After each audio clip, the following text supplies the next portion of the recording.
আরেকটি আপনি বলেছেন যে উপদেষ্টারা এক পা বাইরে দিয়ে রেখেছে, আপনাদের ভারপ্রাপ্ত চেয়ারম্যান 2 পাই বাইরে দিয়ে রেখেছেন, এবং আমি যুবদলের সমাবেশে স্লোগান শুনছিলাম যে তারেক রহমান দেশে ফিরে আসবেন, সেটি নিয়ে অনেক স্লোগান দেওয়া হচ্ছিল এবং নেতাকর্মীরা খুবই উজ্জীবিত সেই বিষয়টি চিন্তা করে।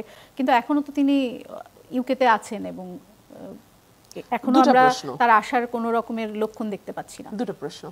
ডক্টর মোহাম্মদ ইউনূস কত অবলীলায় বলে ফেলেন যে এই দেশের মানুষকে টাকা দিয়েই এই দেশের মানুষের কাছ থেকে ভোট কিনে ফেলা যায়। ওই দেশের মানুষ সম্পর্কে ওনার ধারণা কি, ওনার এইটুকু বক্তব্যই তো সেটা খুব পরিষ্কার হয়ে যায়। দেখুন, এই দেশের মানুষকে যদি টাকা দিয়ে কেনা যেত, ভোট কেনা যেত, তাহলে শেখ হাসিনাকে ভোট কেন্দ্রে হাহাকার করতে হতো না 14, 18 বা 24 সালে। কারণ মানুষ বুঝেছিল যে এই ভোট দেওয়া না দেওয়ার মধ্যে কোনো ডিফারেন্স নাই। সো টাকা আওয়ামী লীগের হাতে কম ছিল না। তারা যদি ভোটার কে টাকা দিয়ে আনা যেত, তাহলে সেই ব্যাপারে কোনো কার্পণ্য আওয়ামী লীগের করবার কথা নয়। তো বাংলাদেশের মানুষের ভোট টাকা দিয়ে কেনা যায়, এরকম বিশ্বাস যিনি লালন করেন, তিনি তো বাংলাদেশের মানুষকে তাদের ক্ষমতা তাদের হাতে দেয়া কিংবা বাংলাদেশের রাজনীতিবিদদের হাতে রাজনীতির ভারটা ছেড়ে দেয়া তিনি নিরাপদ বোধ করবে না, সেটাই স্বাভাবিক। এবং তার পিছনে আপনি যেটা বলছিলেন যে পশ্চিমা শক্তির তো ডেফিনেটলি একটা বড়, আমি বলছিলাম না যারা মাসুদ, হ্যাঁ ডেফিনেটলি তাদের একটা বড় প্রভাব তো তার উপরে আছে। এবং আপনি যদি উপদেষ্টা পরিষদটা লক্ষ্য করেন, এই উপদেষ্টা পরিষদ এত মেজারেবলি ফেল করলো কেন, এটা কিন্তু আমি চিন্তা করেছি অ্যাটলিস্ট, যে কেন। তাদের কয়েকটা কারণ আছে। এক হচ্ছে তাদের বেশিরভাগ বাংলাদেশকে চেনে না, জানে না। বাংলাদেশের গ্রামে গঞ্জে মফস্বলে হাঁটার কোনো অভিজ্ঞতা তাদের নাই। আমার জন্ম, বেড়ে ওঠা, আমার বাবার তার শিক্ষা জীবন সবকিছুই, আমার মায়ের জন্ম, বেড়ে ওঠা সবই ঢাকায়। কিন্তু রাজনীতির কারণে আমাকে কিন্তু আবার এই চতুর্থ প্রজন্ম হিসেবে আবার আমাকে এখন গ্রামে যেতে হচ্ছে।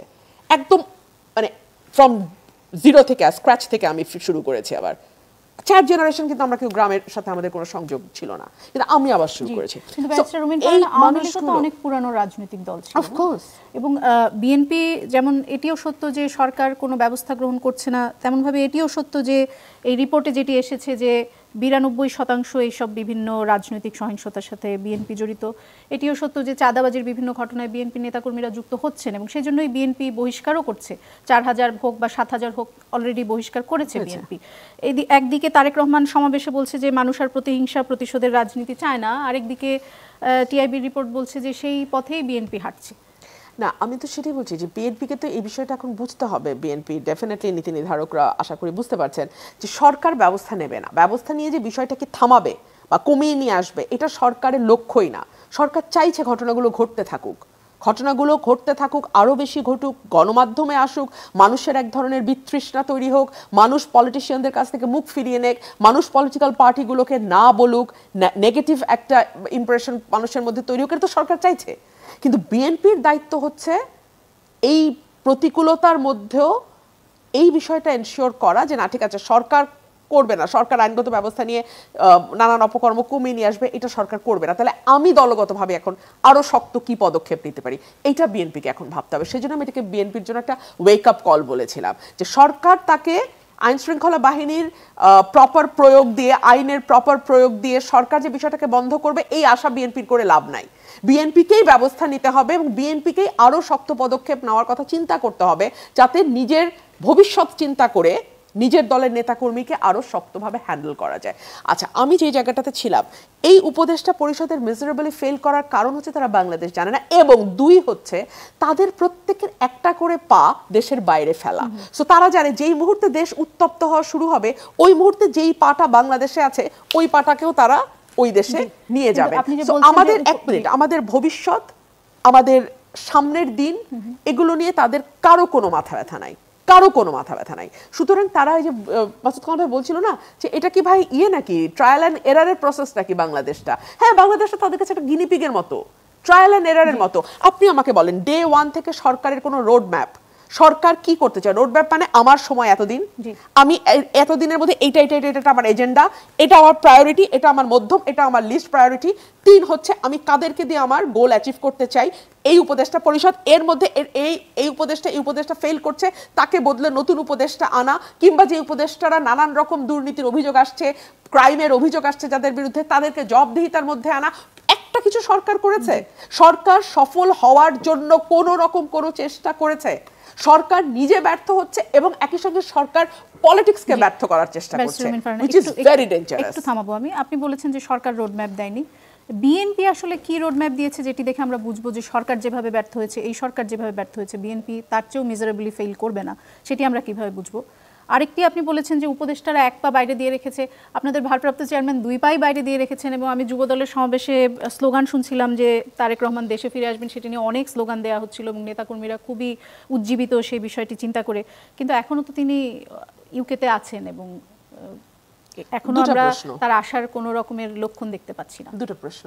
প্রথম প্রশ্নের উত্তর হচ্ছে বিএনপি ক্ষমতায় গেলে কি কি করবে সেটা অলরেডি বিএনপি বহুবার বলেছে। আচ্ছা, সেই কেতাবি কথা বাদ দিলাম, 31 পয়েন্টস বাদ দিলাম। আপনি লক্ষ্য করে দেখবেন বিএনপির ভারপ্রাপ্ত চেয়ারম্যান, ছাত্র দলের সমাবেশ ছিল গতকাল, আজকে যুব দলের ছিল, দুটোতেই কিন্তু তিনি খুবই দিক নির্দেশনামূলক কথা বলেছেন যে এখন কথা না, এখন কাজের সময়, এবং কি কি কাজ উনি করতে চান, শিক্ষাক্ষেত্রে কি কি পরিবর্তন আনতে চান, বাচ্চাদের কর্মসংস্থান তৈরির জন্য কি কি করতে চান, সেই কর্মসংস্থানে তারা যেন দক্ষ জনশক্তি হিসেবে দেশের বাইরে কাজ করতে পারে সেটার জন্য তিনি কি কি করতে চান, ইত্যাদি ইত্যাদি ডিটেল বর্ণনা তিনি দিয়েছেন। এবং নির্বাচন যখন আসবে তখন কিন্তু প্রতিটি দল তাদের যার প্রতিশ্রুতি জনগণকে জানাবে, এবং তখনই আরো বেশি পরিষ্কার হবে কোন দল ক্ষমতায় গেলে কি করবে। এবং মানুষের কাছে যেহেতু তার একটা লিখিত ইশতেহার থাকবে সামনে যে এই দল, এনসিপি ফর এক্সাম্পল গেলে এটা করবে, বিএনপি গেলে এটা করবে, জামাত গেলে এটা করবে। সো যেই দলটাই ক্ষমতায় যাক না কেন, বিএনপি যাক আর যেই যাক, তারা ওই ইশতেহার অনুযায়ী কাজ করছে কিনা, তারা তাদের মানুষকে দেয়া প্রতিশ্রুতি রক্ষা করছে কি করছে না, সেটা কিন্তু মানুষের কাছে খুব পরিষ্কারভাবে থাকবে। আর ওই ইশতেহারটা দেখে যদি মানুষ মনে করে, মেজরিটি মনে করে বিএনপিকে ভোট দেবে, বিএনপি ক্ষমতায় যাবে। তারপরে যদি বিএনপি সেটা বাস্তবায়ন করতে না পারে, সেটার মাসুল ভোটের মাধ্যমেই বিএনপিকে দিতে হবে। সো এইসব ছক খুব পরিষ্কার। রাজনীতির ছকের মধ্যে কিন্তু কোনো গোলমাল নাই। গোলমাল হয় এই ধরনের অস্পষ্ট সরকারকে ঘিরে। আর জনাব তারেক রহমানের ফিরবার ব্যাপারে যে কথাটা আপনি প্রশ্ন করেছেন, আমি যদি পাল্টা প্রশ্ন করি, সরকার তার নিরাপত্তা ততটুকু এনশিওর করতে পারছে না কেন যে তিনি দেশে ফিরে আসবেন? তিনি কি দেশে ফিরে আসতে চান না? তিনি কি দেখেন না যে বাংলাদেশে তার জনসমর্থন কতটুকু? এবং এত ঝড় ঝঞ্ঝার মধ্যেও যেই পরিবারের নেতৃত্ব বাংলাদেশের মানুষের হাত ছাড়ে নাই, ৭৭ বছর বয়সে ১৫০ বছরের পুরানো সলিটারি কনফাইনমেন্টের মধ্যে যিনি গেছেন, সেই পরিবার দেশের বাইরে চলে যাবে, এই হিস্ট্রি কিন্তু নাই। বেগম খালেদা জিয়া খুব পরিষ্কার বলেছিলেন যে বাংলাদেশ ছাড়া আমার পৃথিবীর আর কোথাও যাওয়ার কোনো জায়গা নাই, এবং একই কথা তার সন্তানদের ক্ষেত্রেও প্রযোজ্য। কিন্তু তারেক রহমান কি সেটি সেভাবে বলতে পারবেন?